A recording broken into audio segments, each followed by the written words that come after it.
TPT+, la chaîne panafricaine des diasporas.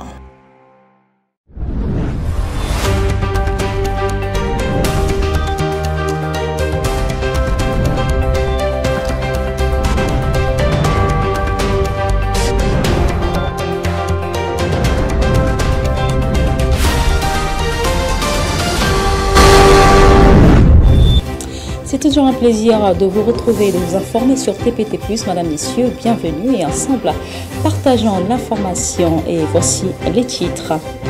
Ça y est, finalement, les résultats tant attendus à travers le monde des élections présidentielles des États-Unis sont tombés. Et c'est bien entendu Donald Trump qui reprend la tête de la Maison-Blanche à Brazzaville, célébration de la 38e édition de la Journée nationale de l'arbre sur toute l'étendue du territoire du Congo. Le président de la République, Sassou Nguesso, premier citoyen congolais, a procédé au planting d'arbres. Cette occasion a également donné lieu à une déclaration du gouvernement lue par la ministre Rosalie Matondo. Dans ce journal, vous suivrez également l'ouverture de la 2e édition du Forum économique, renforçant ainsi la coopération entre le Congo et la Côte d'Ivoire. Ouvrons ce journal.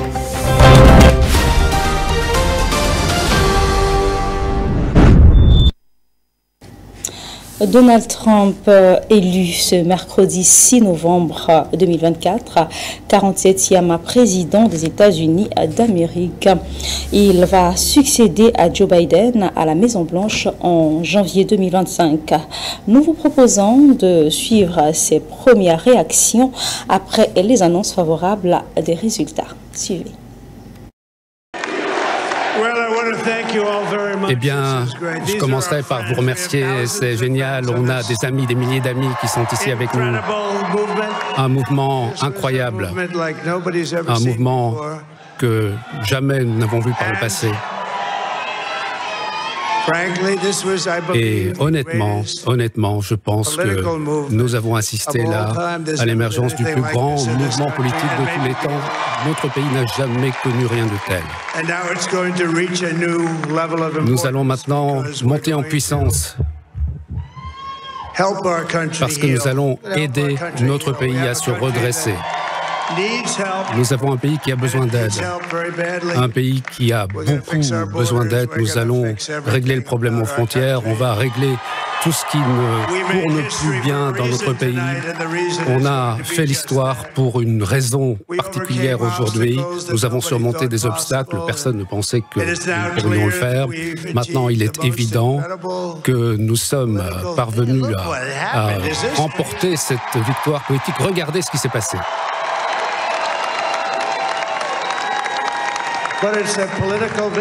C'est une victoire politique que notre pays n'a jamais connue par le passé. Donc je remercie le peuple américain de m'avoir fait cet honneur extraordinaire d'être élu 47e président, alors que j'étais déjà le 45e président des États-Unis. Et je me battrai pour chacun des citoyens, pour vos familles, pour votre avenir. Au quotidien, je me battrai pour vous avec la moindre des fibres de mon corps. Je ne m'arrêterai pas. Nous avons besoin d'une Amérique forte et sûre que vous méritez, que vos enfants méritent. Ce sera un nouvel âge d'or pour l'Amérique.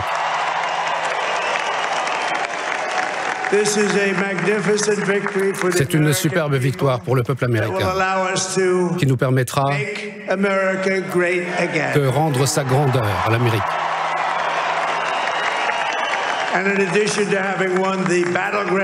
Alors nous avons remporté la Caroline du Nord, la Géorgie, la Pennsylvanie, le Wisconsin. Et nous sommes en train de gagner maintenant en Arizona, au Michigan, au Nevada, en Alaska. Ce qui veut dire que nous aurons au moins 315 voix au collège électoral. Gagner le suffrage populaire, c'est très bien. Un grand sentiment d'amour. Nous sommes baignés par un grand sentiment d'amour dans cette salle avec toute une série de personnes incroyables qui sont à mes côtés, qui ont fait un super travail, qui m'ont accompagné durant ce parcours. Nous allons vous rendre heureux, nous allons vous rendre fiers d'être américains. Et à la rétrospective, vous direz que c'était un moment important de votre vie à l'occasion de mon vote pour ce groupe. Je ne parle pas que du président, mais ce groupe qui m'a accompagné. L'Amérique nous a confié un mandat sans précédent et impressionnant. Nous avons repris le contrôle du Sénat.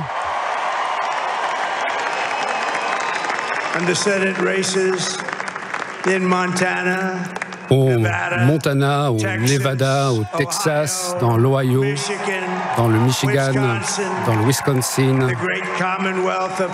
dans le Commonwealth de Pennsylvanie. Nous avons gagné ces courses pour le Sénat. C'est le mouvement MAGA qui nous a permis de remporter la partie. Et dans toutes ces courses électorales, nous avons travaillé avec les sénateurs. Il y a un très très grand nombre de victoires que nous avons pu décrocher au Sénat. C'est absolument incroyable. On a organisé des meetings électoraux. On en a fait parfois 2 ou 3 pour chacune de ces élections sénatoriales. Personne ne s'attendait à cela, donc j'aimerais encore une fois vous remercier.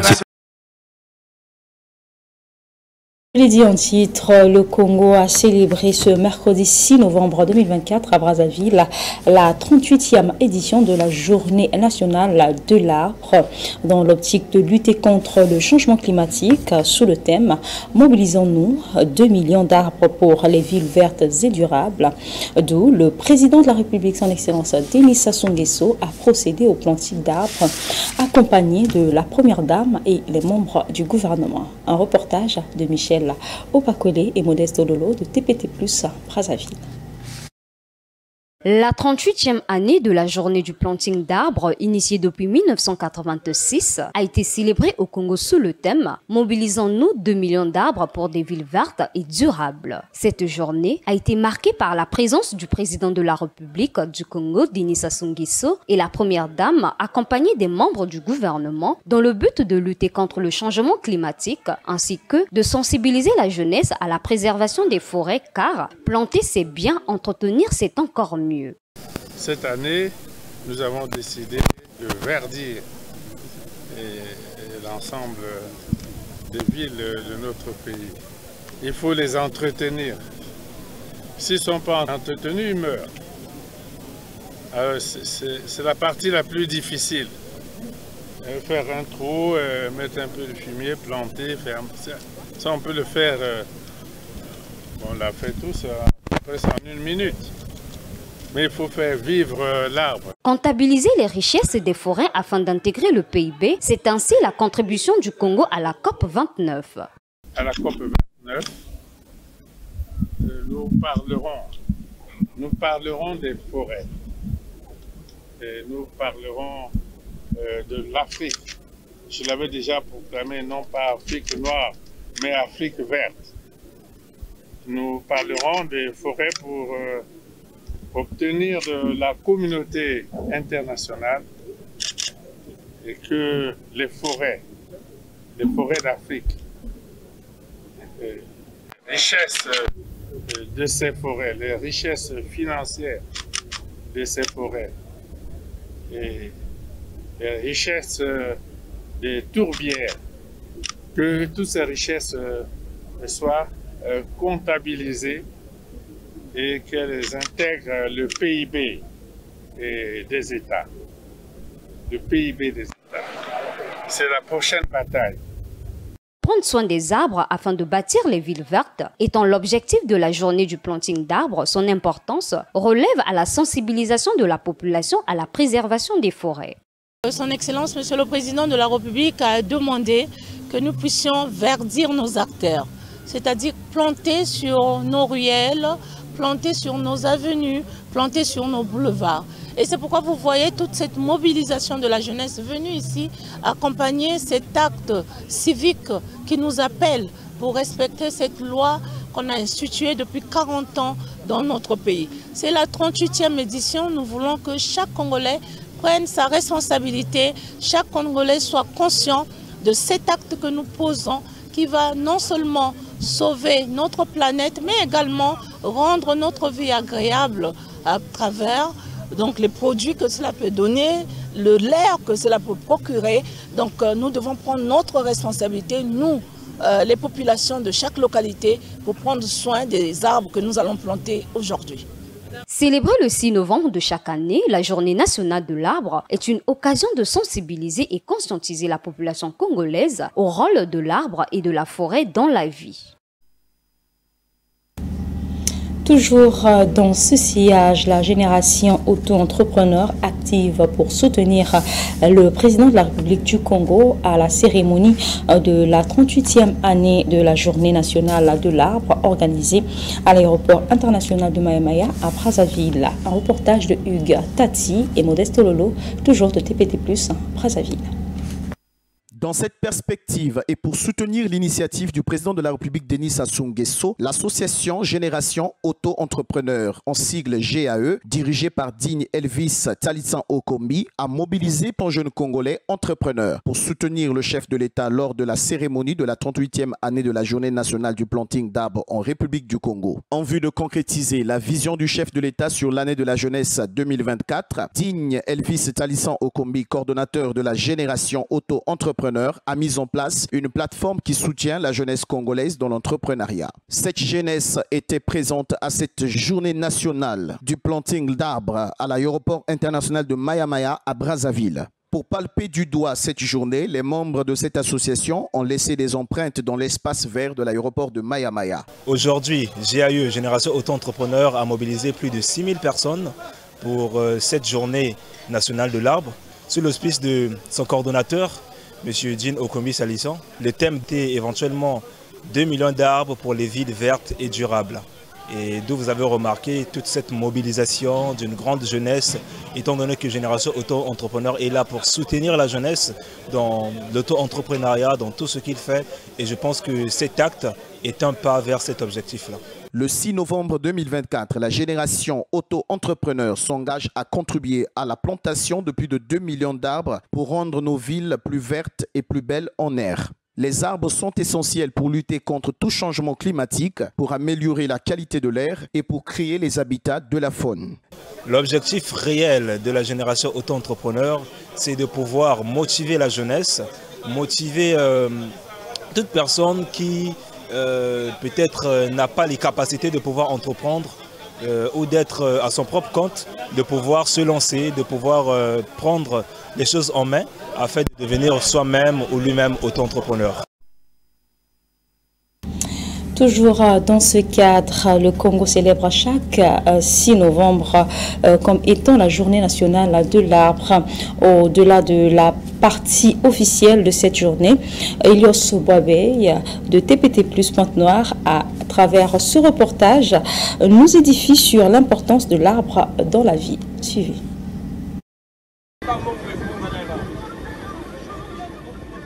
L'arbre, c'est la vie, dit un adage populaire. Un arbre est une plante particulière en raison de sa forme et de sa taille, de son organisation sous la forme d'une tige dont sont issus les rameaux. Si notre pays, le Congo, a décrété la journée du 6 novembre comme étant celle de l'arbre, cela sous-entend que l'arbre a une importance capitale dans notre existence. Tenez, la forêt du bassin du Congo est la deuxième forêt tropicale du monde. Elle est habitée par l'homme depuis plus de 50 000 ans. Les arbres fournissent de la nourriture aux gens et aux animaux. Les arbres rendent l'air plus respirable en réduisant la matière particulière. Ils jouent aussi un rôle dans la réduction du CO2 dans l'atmosphère, comme nous l'explique M. Modelan, un citoyen congolais. Au fait, l'arbre produit en fait l'oxygène. Ça produit l'oxygène, ça dit que l'homme dégage ce qu'on appelle les gaz carboniques et l'arbre prend ça, ça traite ça et l'arbre renvoie à l'homme l'oxygène que nous respirons. Et que l'arbre aussi, les arbres dans un pays a beaucoup de vertus concernant la couche d'ozone. fait, ça nous protège contre les rayons ultraviolets. Parce que les rayons ultraviolets, quand ça frappe l'homme, ça diminue même au fait, la croissance de l'homme. Au fait, quand vous êtes par exemple frappé par les rayons solaires. Maintenant, au village, on voit beaucoup de papas, beaucoup des hommes âgés au fait. Mais les hommes âgés là, quelle est la cause au fait de leur durée? La cause de leur durée, c'est parce que au village, il n'y a pas tellement la pollution de l'air. C'est-à-dire que nous, en ville ici là, il y a la pollution de l'air et l'arbre nous couvre contre la pollution de l'air. Donc l'arbre protège l'homme pour que l'homme puisse avoir une croissance, c'est-à-dire une durée de vie. Maintenant, vous allez voir qu'ici, en ville, il n'y a pas tellement la durée de vie de l'homme. Puisqu'on parle de la flore et la faune, pour les animaux, c'est important. Pourquoi? Les animaux s'abritent là où il y a des arbres et ils font de leur, je peux dire, leur habitation sous l'arbre. Tonton, il y a des animaux tels que les Saint-Pongé. Lui, il dort sur l'arbre. Donc l'arbre lui permet aussi comme une habitation. Mais lorsque on coupe les arbres, ça permet un peu la disparition de beaucoup des espèces dans votre pays, bien sûr. Les préjugés ont un impact négatif dans le planting des arbres dans notre société. Il ne va pas par quatre chemins pour faire une proposition qui aiderait à faire de l'arbre un compagnon de proximité. Bien que des arbres autrefois étaient un peu, il y avait eu un peu de mythe, parce qu'il y avait beaucoup de parents, ils disaient que lorsqu'il y a un arbre, il y a des gens qui venaient planter leur totem là-bas pour empêcher l'évolution des jeunes, l'évolution des enfants et tout. Voilà pourquoi vous allez constater qu'en ville, les gens avaient commencé à couper les arbres. Mais l'arbre a vraiment l'importance, une importance énorme dans la vie quotidienne, la vie de l'homme.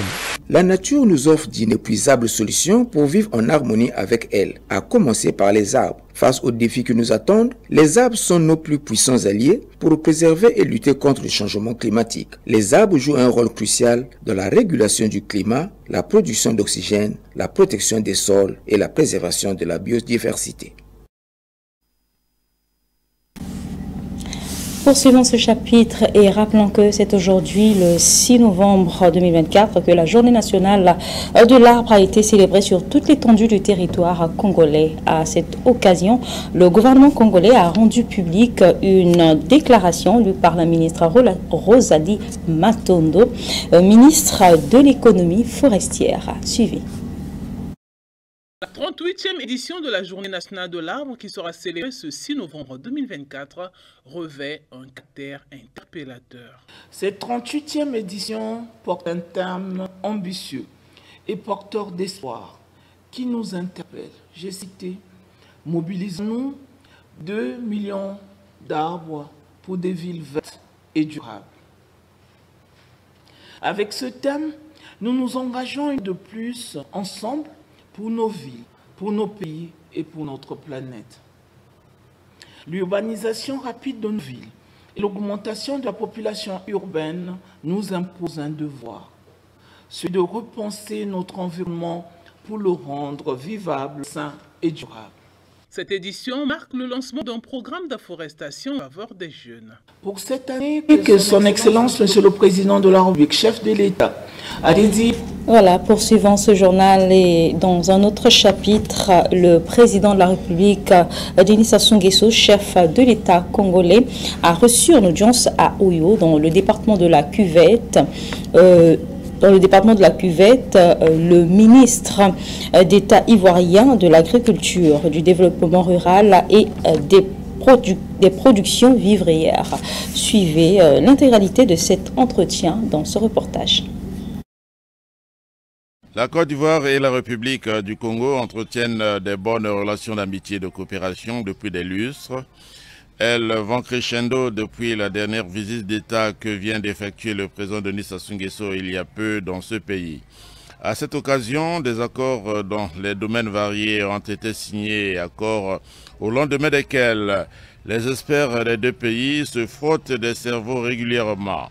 C'est dans cette disposition d'esprit que le ministre d'État ivoirien de l'Agriculture, du Développement rural et des productions vivrières, M. Kobenan Kwasi Adjoumani, a effectué le déplacement d'Oyo pour échanger avec le président Denis Sassou Nguesso. Les efforts sont faits dans le sens du progrès. Entouré des experts en matière d'agriculture, le ministre d'État ivoirien tient à ce que le fil de la coopération entre les deux États demeure tendu comme le demandent les deux chefs d'État. Le président de la République, son Excellence, M. Denis Sassou Nguesso, lors de la visite d'État qu'il a faite en Côte d'Ivoire, a visité certaines de nos structures sous tutelle, telles que le Centre national de recherche agronomique.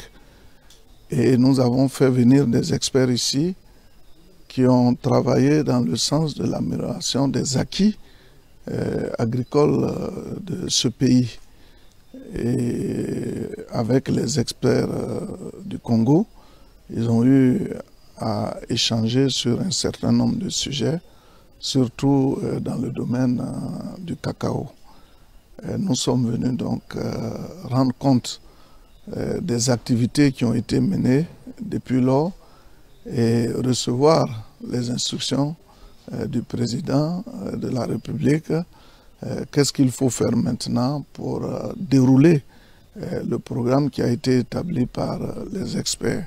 Les experts congolais, dans le cadre de la réciprocité des échanges, sont attendus en Côte d'Ivoire. Débuté le 4 novembre 2024, le lancement de la 3e édition du Forestival s'est tenu à l'Institut français du Congo, placé sous le thème « Agir avec les jeunes qui transforment le monde » dans le but de sensibiliser sur l'importance de préserver nos forêts et biodiversité. Un reportage de Michel Opakwele, Modeste Lolo et Béni Bikuta.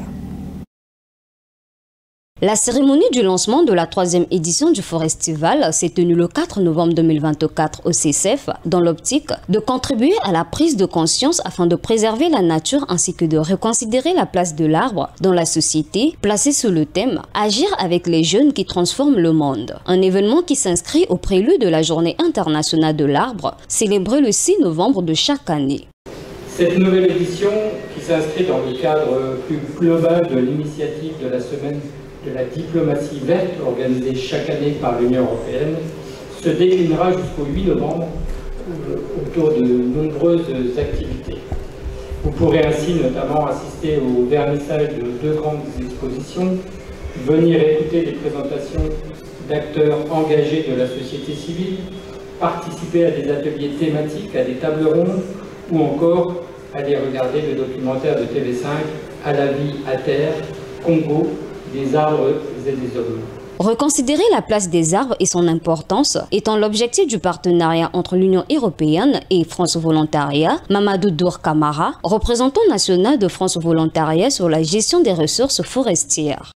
Et les acteurs de la société civile congolaise se veut être un événement à marquer dans les agendas au Congo pour nous inviter à reconsidérer la place des arbres et des forêts. La gestion durable des ressources naturelles et la lutte contre les changements climatiques sont au cœur du partenariat de l'Union européenne et du Congo. Dans le contexte congolais caractérisé par une couverture forestière du pays qui s'étend sur 22 millions d'hectares, soit 65% de son territoire, les forêts sont parfois réduites au décor de nos occupations quotidiennes, malgré de l'importance vitale. Prendre conscience de la valeur de l'arbre et la richesse qui s'y trouve, c'est dans ce sens que le premier conseiller de l'ambassadrice de France au Congo, Fabien Lalitte, a fait part de son expérience forestier.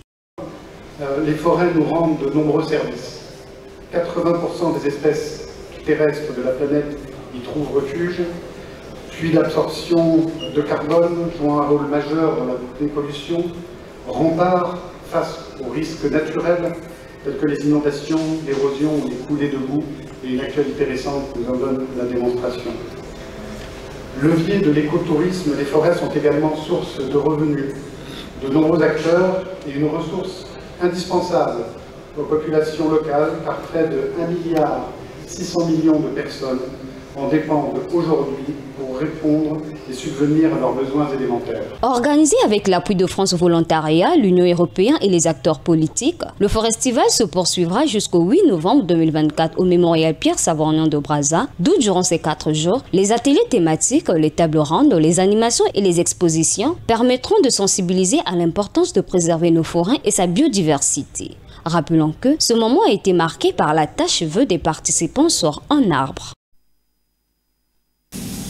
En diplomatie, échange entre Jean-Claude Gakoso, ministre des Affaires étrangères, et le secrétaire général du comité de suivi chinois du FOCAC. Suivez. La République du Congo est le prochain pays africain qui a été désigné pour assurer la présidence avec la Chine du Forum sur la coopération Chine-Afrique pour une période de 3 ans allant de 2024 à 2027. C'est pour mener à bien le rôle de premier plan que devrait jouer le Congo en tant que coprésident du FOCAC que le ministre des Affaires étrangères, de la francophonie et du Congolais de l'étranger Jean-Claude Gakoso s'est entretenu avec le secrétaire général du comité de suivi chinois du FOCAC. J'ai souligné que cela a été un processus naturel et qui a répondu aux attentes de tout le monde. Ce résultat reflète l'attachement et le respect de tous les autres pays africains vis-à-vis de votre pays, le Congo, et vis-à-vis surtout du président Denis Sassou Nguesso. Aussi a-t-il souligné qu'au cours des 100 ans écoulés, les relations sino-congolaises ont parcouru un chemin extraordinaire et la coopération stratégique globale a porté des résultats fructueux. Les relations sino-congolaises ont obtenu des résultats considérables sous le haut pilotage de nos 2 chefs d'État pendant les 60 dernières années depuis l'établissement de nos relations diplomatiques. Votre ministre a donné des avis très importants et très enrichissants qui va beaucoup aider la partie chinoise à faire bien le travail. Nous formulons le souhait que la population congolaise et aussi les médias congolais puissent apporter tout votre soutien à nos actions communes du FOCAC pour au bénéfice de la population congolaise et aussi de tous les peuples africains. La Chine est déterminée à accompagner le Congo dans sa marche vers le développement, a conclu le secrétaire général du comité de suivi chinois du Forum sur la coopération sino-africaine.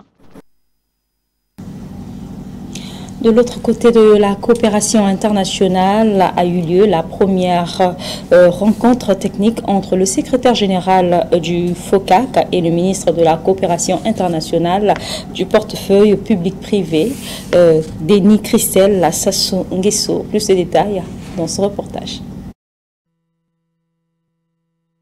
Après le dernier forum sur la coopération Chine-Afrique tenu du 4 au 6 septembre dernier en Chine, au cours duquel le Congo a été élevé à la coprésidence, en succédant ainsi au Sénégal, mais aussi et surtout forum pendant lequel la Chine a disposé une enveloppe de 50 milliards de dollars pour la réalisation de divers projets dans les infrastructures. La première visite du secrétaire général du FOCAC chez le ministre de la coopération internationale et de la promotion du partenariat public-privé est de poser les bases de l'écriture du plan d'action et de la déclaration de Brazzaville. Pendant son mandat de coprésident, plusieurs événements seront organisés à Brazzaville, au nombre desquels la 18e réunion à mi-parcours des hauts fonctionnaires en 2026, la 19e réunion de fin de parcours des hauts fonctionnaires et la réunion ministérielle du FOCAC en 2027.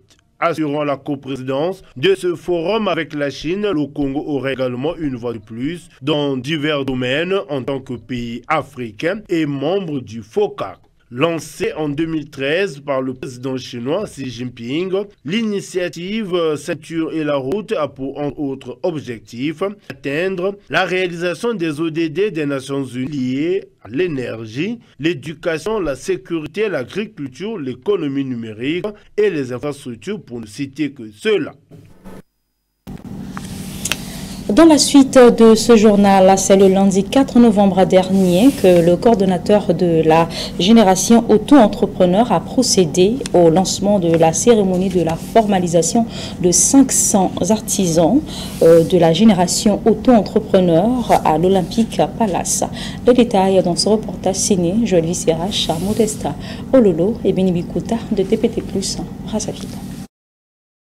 C'est dans l'optique de symboliser la reconnaissance du travail acharné et l'engagement des artisans dans le développement économique du Congo que Génération Auto-Entrepreneur, en sigle GAIE, a tenu la cérémonie de formalisation de 500 artisans. Une occasion privilégiée d'échanger sur les défis et les opportunités qui se présentent à eux dans leur parcours entrepreneurial. Prenant tour à tour la parole, Madame la directrice générale de l'Agence nationale de l'artisanat, dans son mot de circonstance, s'est exprimée sur la carte de l'artisan, le rôle de l'artisan dans la société et la valorisation du métier de l'artisanat. La carte d'artisan est votre document professionnel. Par cette carte, l'État reconnaît en vous que vous êtes des artisans. Par cette carte, l'État a plusieurs obligations, je ne vais pas toutes les citer. L'État a entre autres obligations envers toi l'artisan de promouvoir tes œuvres, de promouvoir le développement et les outils de ton travail. L'État a la mission de te conseiller, de te faciliter l'accès dans les procédures administratives pour tes dossiers. L'État a pour obligation aussi de montrer vos œuvres dans les salons, marchés et foires sur le plan national et au plan international. Cependant, toi artisan, tu as aussi des devoirs envers l'État. Le Congo est un pays d'opportunités et donner les opportunités aux artisans afin d'être auto-entrepreneurs, c'est ce dont a martelé le coordonnateur de Génération Auto-Entrepreneur. L'innovation, c'est ce qui distingue le leader d'un suiveur. Tous les artisans qui ont innové sont rentrés dans l'histoire, car leurs œuvres ont dépassé les frontières et les époques. L'avenir de ce pays, c'est vous les artisans. Vous êtes le rêve de notre pays parce que vous avez compris que la création de richesses passera par vous, par votre talent. L'auto-entrepreneuriat n'est pas un nouveau concept. Ce n'est pas un nouveau concept. L'auto-entrepreneur, c'est la maman qui vend les beignets dans nos quartiers. Souvent, on oublie que ces femmes font des chiffres d'affaires. L'auto-entrepreneur, c'est ce jeune devant son kiosque de mobile money. On oublie souvent qu'ils font des chiffres d'affaires. L'auto-entrepreneur, c'est le maçon que nous appelons pour les travaux dans nos maisons. Ces gens gagnent de l'argent. L'auto-entrepreneur aujourd'hui, c'est vous les artisans. Les jeunes artisans présents ont reçu leur carte d'artisan, puis ils n'ont pas caché leur liesse, ont fait savoir les critères sur lesquels ils ont été retenus, ce qu'ils envisagent pour les jours à venir et ont encouragé les autres artisans à s'impliquer davantage dans le travail. Je suis très contente, je suis très émue de pouvoir recevoir ma carte. Et je sais qu'avec cette carte, je peux avoir beaucoup plus d'opportunités qu'avant. Parce que là, je suis déclarée officiellement comme étant un artiste. J'ai déjà un projet en tête, vu que j'avais monté déjà le projet, ça fait 2 ans de cela. Je dois ouvrir un restaurant en ligne. Tout premièrement, je dois avoir un restaurant en ligne d'ici l'année prochaine. Et grâce à la carte que j'ai bénéficié de l'ANA, ça va me permettre d'avoir plus de facilité et d'ouverture. Je puisse participer à des compétitions qui s'organisent, que ce soit au Congo ou bien par ailleurs, qui puissent s'enregistrer au niveau de l'ANA, avoir les cartes pour être sécurisé. Persévérance, plus travail acharné et surtout être patient.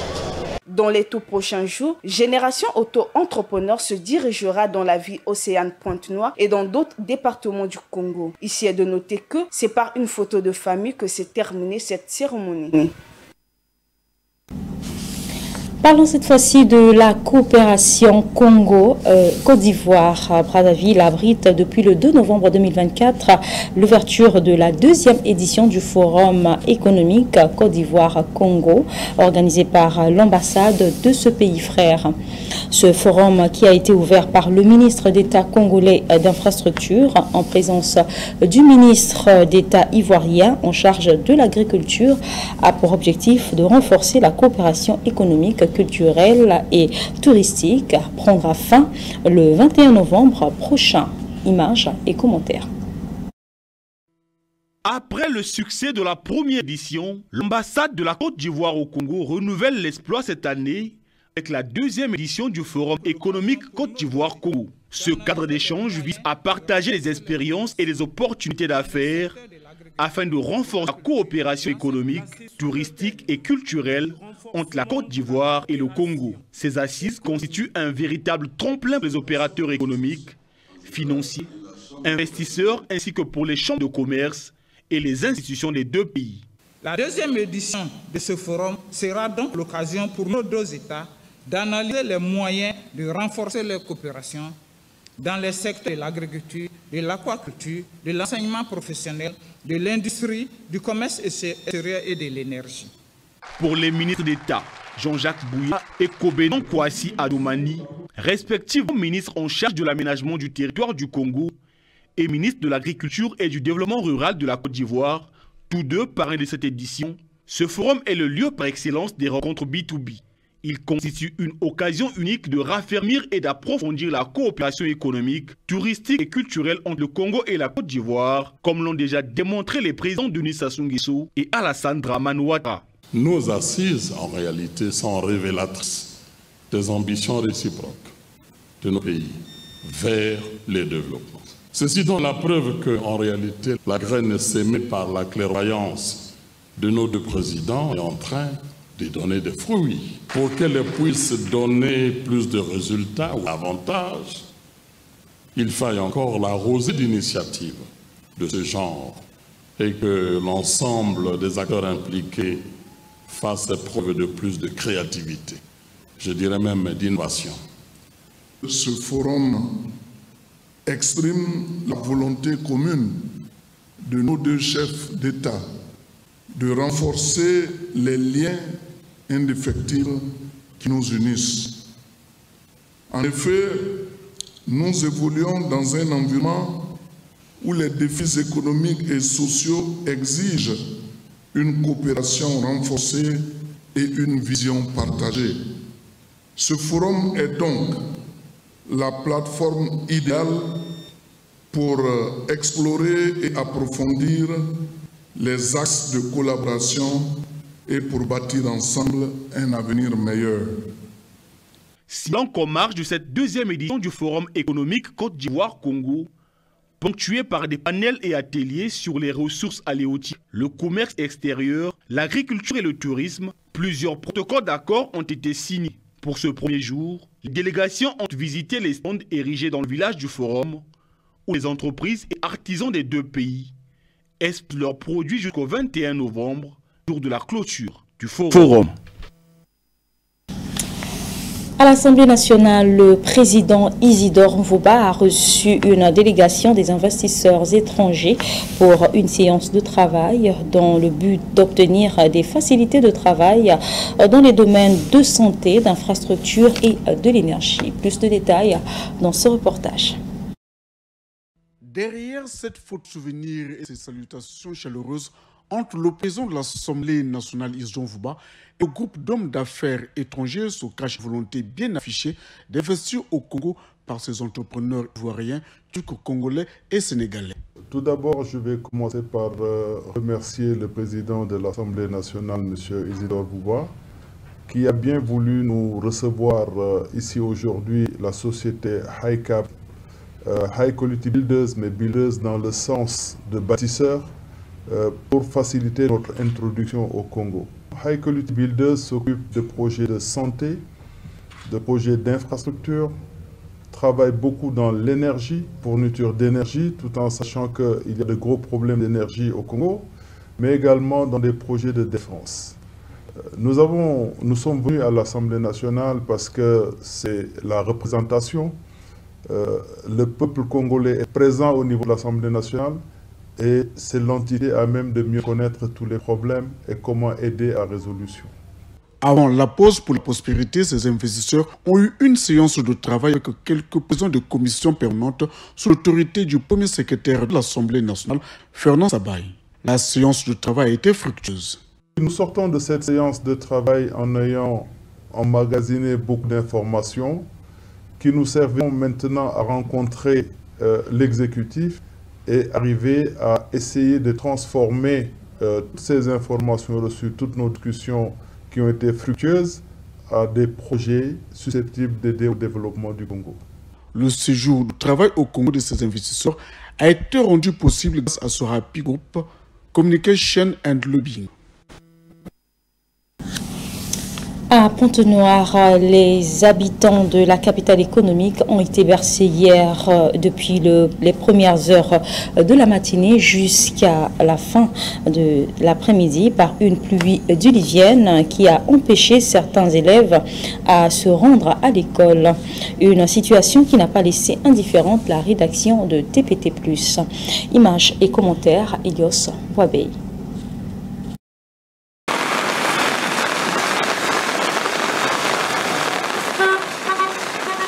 Un dérangement pour les uns et une opportunité pour les autres, la pluie diluvienne de ce mardi 5 novembre 2024, qui est un phénomène naturel par lequel des gouttes d'eau qui tombent des nuages vers le sol devenaient ennuyeuses pour les travailleurs et aussi les élèves qui n'ont pas pris des précautions. Tôt ce matin, plusieurs élèves étaient bloqués chez eux, ne pouvant sortir soit par manque de parapluie, soit par peur des parents qui parlent de prudence puisque pendant les pluies, tout peut arriver. Le mauvais état des routes, des nids de poules, des canalisations défectueuses et des câbles électriques non protégés sont entre autres raisons évoquées pour garder les enfants à la maison. Pour d'autres parents d'élèves, à l'exemple de M. Modulan, il conseille plutôt d'accompagner les enfants au lieu de les laisser partir seuls à l'école. Je conseille donc les parents, pendant qu'il pleut, ils doivent donc accompagner leurs enfants à l'école. À l'école parce que c'est très important. Lorsqu'il pleut, au fait, il y a des mares d'eau par là, par-ci. Il y a aussi un problème, par exemple, des caniveaux qui sont bouchés. L'enfant peut passer, ne connaissant pas qu'il y a un caniveau, il peut, au fait, se faire mal. Et que l'enfant, il y a des enfants aussi qui meurent, au fait. C'est-à-dire que de l'eau aussi peut l'emporter aussi. Surtout si, par exemple, le caniveau là est tellement profond, ça cause beaucoup de problèmes.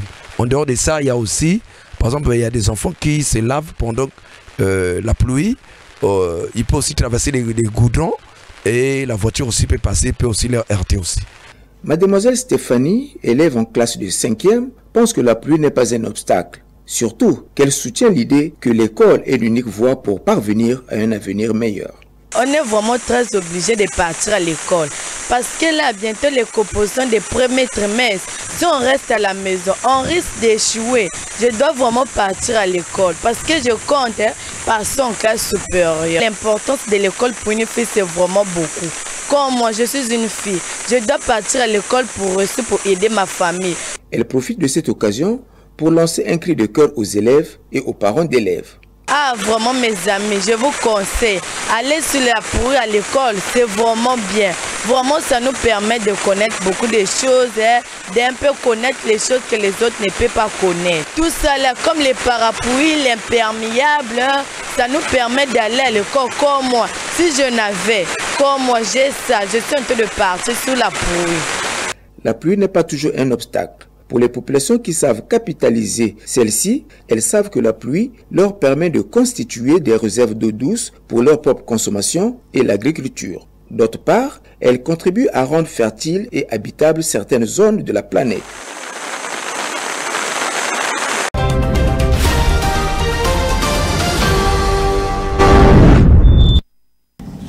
À l'international, aux États-Unis d'Amérique, Donald Trump a remporté la présidentielle. Le républicain s'offre un deuxième mandat à la Maison-Blanche. Cette élection américaine est bien sûr suivie partout dans le monde, notamment sur tout le continent africain. Les réactions affluent. Que va changer pour l'Afrique ce nouveau mandat? Que retenir de la politique africaine lors de son premier mandat? Au Kenya, les partisans américains du Parti démocrate au Kenya ont observé avec méfiance les résultats de l'élection américaine ce mercredi matin. Et enfin, en Guinée-Bissau, le président Umaro Sissoko Embalo a officialisé lundi 4 novembre le report des législatives anticipées initialement prévues le 24 novembre. Pour rappel, il avait dissous le Parlement en décembre 2023. Retenez cette citation qui dit « La vie nous enseigne des leçons de vie face aux circonstances de la vie, mais c'est à nous d'en acquérir une expérience dans la vie ». Ainsi s'achève ce journal. Merci encore de l'avoir suivi. Je vous dis à demain pour un nouveau journal. Au revoir.